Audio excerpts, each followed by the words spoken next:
Hello दोस्तों।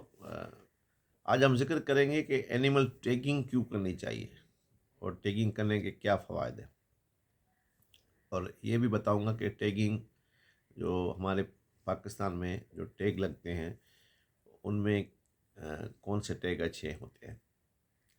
तो पहली बात है कि टैगिंग हम जो करते हैं उसकी बहुत अहमियत है।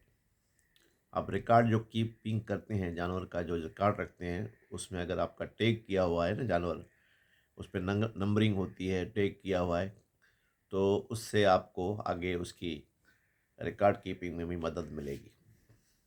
तो वीडियो शुरू करने से पहले, डिटेल शुरू करने से पहले, वही मेरी रिक्वेस्ट है दोस्तों से कि मेरा यूट्यूब चैनल सब्सक्राइब करें ताकि आने वाली वीडियो आप लोग उनको पहुँचें, और बेल आइकॉन ज़रूर उस पर करें। और ये भी रिक्वेस्ट है कि जो भी मेरी वीडियो देख रहे हैं, सुन रहे हैं, आप कमेंट्स में ज़रूर जाएं और पूछें। आप सवाल पूछना चाह रहे हैं, आपको कोई मालूमात चाहिए, जो वीडियो मेरी नहीं है, जिस सिलसिले में आपकी मालूमात चाहिए, वो ज़रूर बात करें कि हमें इस सिलसिले में रहनुमाई करें। तो कोशिश करूँगा कि आइंदा उस सिलसिले में आपके लिए वीडियो बनाऊँ। तो आइए शुरू करते हैं। टैगिंग जो है, जो जदीद फार्मिंग है, जो साइंटिफिक फार्मिंग है, उसमें टैगिंग की बहुत अहमियत है।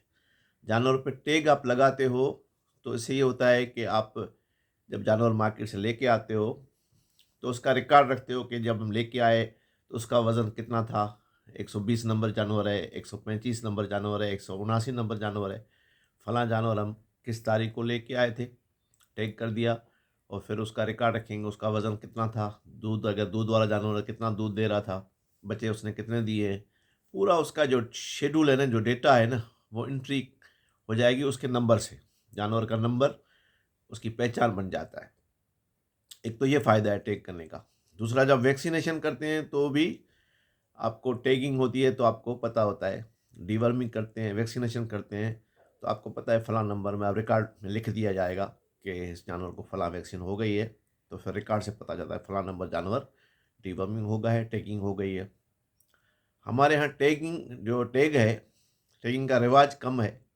मैं तो मशवरा दूंगा जिसके पास 50 से ज़्यादा जानवर हैं, इवन 25 से ज़्यादा जानवर हैं, वो जानवरों को टैगिंग ज़रूर करें। बकरियों में भी टैगिंग होती है, बड़े जानवरों में भी होती है। इससे आपको रिकॉर्ड रखने में, जानवर की जो डेटा है वो रखने में आपको बहुत आसानी होगी। तो टैगिंग का मशवरा मैं दूंगा फार्मर हजरात को, फार्मर दोस्तों को। और दूसरी बात है कि टैग जो मिलते हैं मार्केट में, उसमें एक लोकल होते हैं तो टोटली बाहर के, पर उसमें लोकल मतलब मटेरियल बहुत लोकल इस्तेमाल होता है। जो ज़्यादातर फट जाते हैं या गिर जाते हैं, बेकार हैं। इम्पोर्टेड टैग आते हैं, वो आप इस्तेमाल करें। और टैग लगाने का भी एक जो है ना, मशीन वगैरह सही दुरुस्त तरीके से लगाया जाए। उसमें कभी कभी ज़ख़म बन जाता है, कीड़े पड़ जाते हैं, तो अगर दुरुस्त मशीन सही होगी, सही तरह लगाया जाएगा, तो उससे वो प्रॉब्लम क्रिएट नहीं होंगे। जो होते हैं ज़ख़म हो जाए, उसमें कीड़े पड़ जाए, एक और मसला क्रिएट हो जाए। तो ये बुनियादी चीज़ें ऐसी हैं जिनको आप तवज्जो दे के और टैगिंग करके आप बेहतरीन जानवर का रिकॉर्ड रख सकते हैं। अपने जानवर के बारे में पूरी मालूमात, डेटा जो है, आप महफूज कर सकते हैं।